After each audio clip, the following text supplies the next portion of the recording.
এটা আমাদের কাছে অনেকই ভালো লাগে, কারণ আমরা আমাদের নিজ দেশে তৈরি একটা প্রোডাক্ট বহির্বিশ্বে আমাদের দেশের জন্য বৈদেশিক মুদ্রা অর্জন করে। তদন্ত করে আমার এই দাবি যদি যথাযথ হয় তাহলে কেন মানবেন না? এশিয়া মহাদেশের অন্যতম বৃহৎ ট্যানারি শিল্প প্রতিষ্ঠান বাংলাদেশের সুপারএক্স লেদার লিমিটেড 2016 সালে খুলনার ফুলতলা উপজেলার প্রত্যন্ত গ্রাম উত্তরডিহিতে 40 একর জমি ঘিরে প্রতিষ্ঠানটি স্থাপিত হয়েছে। প্রতিষ্ঠানে প্রবেশে চারিদিকে শুধু সবুজ আর সবুজের দেখা মেলে। সবুজ প্রকৃতির মধ্যে লাল রঙের বিল্ডিং দাঁড়িয়েছে, এ যেন সবুজের মধ্যে এক টুকরো লাল গালিচা। ফল ফলাদি ও বৃক্ষরাজি দেখে বোঝার উপায় নেই এখানেই পৃথিবীর বৃহৎ একটি ট্যানারি শিল্প প্রতিষ্ঠান রয়েছে। প্রতিষ্ঠানের প্রতিষ্ঠাতা এম ফিরোজ আহমেদ শুরু থেকেই একটি পরিবেশ বান্ধব ট্যানারি তৈরির পথে হাঁটেন।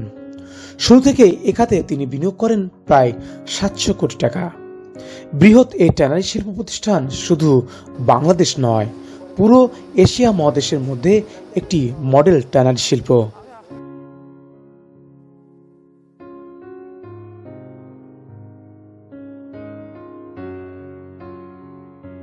যেখানে প্রতিদিন 1 লাখ স্কয়ার ফুট চামড়া প্রক্রিয়াজাতের সক্ষমতা রয়েছে আধুনিক ইফ্লুয়েন্ট ট্রিটমেন্ট বা ইটিপি প্লান্ট, যা প্রায় 1 একর জমির উপর স্থাপিত। বর্জ্য নিষ্কাশন থেকে শুরু করে পরিবেশ বান্ধব প্রক্রিয়ার সবটুকুর দেখা মেলে এই শিল্প প্রতিষ্ঠানে, যেখানে জাতীয় ও আন্তর্জাতিক গাইডলাইনের সবটুকু অনুসরণ করা হয়। ফলে বাংলাদেশের 5টি বেসরকারি ট্যানারি প্রতিষ্ঠানের মধ্যে ইউডব্লিউজি সনদের আওতায় এসেছে সুপারএক্স লেদার। আমাদের ইফ্লুয়েন্ট ট্রিটমেন্টটাকে যখন আমরা এস্টাবলিশ করি দেন আমরা প্রোডাকশনে যাই, তো আমাদের দ্বারা কোনো রকম এনভায়রনমেন্টগত পরিবেশ আমাদের ক্ষতি হয় না, সেটা নদীর পানি হোক, সলিড ওয়েস্টেজ হোক, আর সেটা লিকুইড ওয়েস্টেজ হোক, কোনো রকম আমাদের পরিবেশের প্রতি আমাদের কোনো খারাপ ইম্প্যাক্ট পড়ে না আমাদের ফ্যাক্টরি দ্বারা। আপনি আমাদের ফ্যাক্টরি ঘুরে দেখেছেন যে কোনো রকম ব্যাড স্মাইল নাই, হ্যাজাল্ডাস কোনো কেমিক্যালের কোনো ব্যবহার খুব সতর্কতার সাথে করা হয়। আমাদের ওয়ার্কাররা ঠিকমতো পিপি এবং আনুষঙ্গিক যে বিষয়গুলো আছে সেটা মেনটেন করেই প্রতিষ্ঠান চালায়। এই প্রতিষ্ঠানে খুলনা, যশোর ও নড়াইল জেলা সহ আশেপাশের প্রায় 2000 লোকের কর্মসংস্থানের সুযোগ হয়েছে।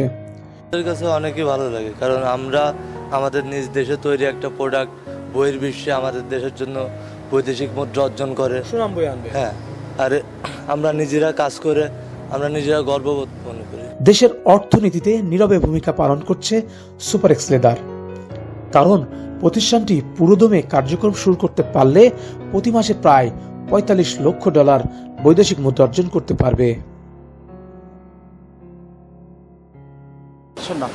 মাসে তো আপনাদের 30 লক্ষ মেট্রিক টন, 30 লক্ষ স্কয়ার ফিট আপনার উৎপাদনে যাওয়ার কথা বা উৎপাদন প্রক্রিয়া শেষ করার কথা, সেখানে আপনারা প্রতিনিয়ত কতটুকু করছেন? আমরা বিলো 10 লাখ এখন, অর্থাৎ ওই 7 লাখ 8 লাখ, কোনো হয়তো মাসে আমরা 10 লাখও যাচ্ছি, কিন্তু অলওয়েজ বিলো 10 লাখ থাকতেছে আমাদের। 10 লাখ। এটার কারণটা কি?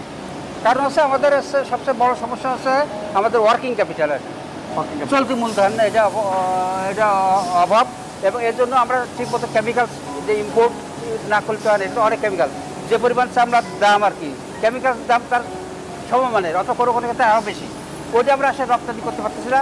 চামড়াও ওইভাবে আমরা কিনতে পারতেছি না। চামড়া এইগুলো যদি আমরা কিনতে পারতে পারতো, আমরা আমাদের যে ইন্টারেস্টটা আছে, টোটাল ইন্টারেস্টগুলো আমরা চাই এটা মৌকুফ হয়ে যাক। এবং দ্বিতীয় আরেকটা কথা, আমাদের এরপরেও আমাদের যদি 200 কোটি টাকা ওয়ার্কিং ক্যাপিটাল হিসেবে দেওয়া হয়, আমরা মনে করি আমরা এটা স্মুথলি রান করতে পারবো। আবার না থাকে ব্যাংক এটা করতে পারবে না আমরা মনে করি। এই জন্য আমরা সরকার মহোদয়ের কাছে আমরা এটা ব্যাপারে আমরা আবেদন করতেছি।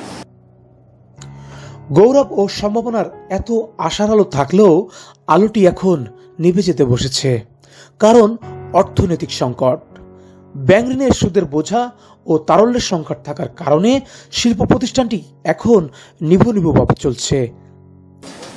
যদি কোনো কারণে বন্ধ হয়ে যায়, এটা আমাদের একটা দুর্ভাগ্যজনক ব্যাপার, যেহেতু বাংলাদেশে এত বড় একটা প্রতিষ্ঠান, এই প্রতিষ্ঠানে শত শত মানুষ কর্ম করে আমাদের স্থানীয়ভাবে এবং বাইরের থেকে। যদি এটা বন্ধ হয়ে যায় তাহলে অবশ্যই এই ক্রাইসিসটা দেশের উপর এবং এলাকার উপর প্রভাব পড়বে। তাই ইসলামী ব্যাংকের থেকে পূর্বের লোনের শতভাগ সুদ মওকুফ সহ নতুন করে আরও 200 কোটি টাকার লোন দিলে বৃহৎ এই ট্যানারি শিল্প প্রতিষ্ঠানটি সচল রূপে আবারও ফিরবে, না হলে বন্ধ হয়ে যাবে প্রতিষ্ঠানটি। সুপারএক্স লেদারের মতো বৃহৎ শিল্প প্রতিষ্ঠানগুলো ব্যাংক ঋণের সুদের চাপের কারণে যদি বন্ধ হয়ে যায়, তাহলে দেশের চলমান অর্থনীতিতে নতুন একটি সংকট যোগ হবে, সে সাথে কর্ম হারাবে হাজার হাজার মানুষ। তাই দেশের এই ক্রান্তিকালে বর্তমান অন্তর্বর্তীকালীন সরকারের প্রধান উপদেষ্টা ডক্টর মোহাম্মদ ইউনূসের দৃষ্টি আকর্ষণ করেছে প্রতিষ্ঠানটির প্রতিষ্ঠাতা ইমফিরোজ আহমেদ। তিনি বলেন, বর্তমান সরকার প্রধান সারা বিশ্বের মধ্যে অন্যতম একজন অর্থনীতিবিদ। তিনিই বুঝবেন শিল্প প্রতিষ্ঠানের মালিকদের দুঃখ দুর্দশা। স্পেনের বায়ার বলেছে পৃথিবীর 1 নম্বর ট্যানারি, পর্তুগালের বায়ার বলেছে পৃথিবীর 1 নম্বর ট্যানারি। হবে না, দুটোই মানে আমাদের সম্পূর্ণ সুদ মওকুফ করতে হবে এবং 200 কোটি টাকা অর্থায়ন করতে হবে। আমরা পৃথিবীর বুকে 1 নম্বর ট্যানারি হিসেবে আপনার প্রতি মাসে $45 লক্ষ বিদেশেতে আমরা এখানে আনি। যা চাইছে এখনো আপনার ইসলামী ব্যাংকের কর্মকর্তারা একই কথা বলেন। এই জন্যে আমি প্রধান উপদেষ্টা মহোদয়ের বলি, আপনারা এইটে বাংলাদেশ ব্যাংকের উচ্চ পর্যায়ে কমিটি দিয়ে তদন্ত করে আমার এই দাবি যদি যথাযথ হয় তাহলে কেন মানবেন না, এটা আমার দাবি। বিশ্ববাজারে চামড়া শিল্পের চাহিদা তুঙ্গে। সুপারএক্স লেদারের মতো প্রতিষ্ঠানগুলো যদি অর্থনৈতিক সংকট ও ব্যাংক ঋণের সুদের বোঝা নিয়ে বন্ধ হয়ে যায়, তাহলে দেশের চলমান অর্থনীতিতে বড় ধরনের ধাক্কা আসবে। তাই সরকারের নীতি নির্ধারকদের উচিত শিল্প বাঁচাতে এই ধরনের প্রতিষ্ঠানের উপর থেকে ঋণের সুদের চাকা উঠিয়ে নেওয়া। শেখ রাহুলের ক্যামেরায় আবু হামজা বাঁধন, CINTV 24, ফুলতলা, খুলনা।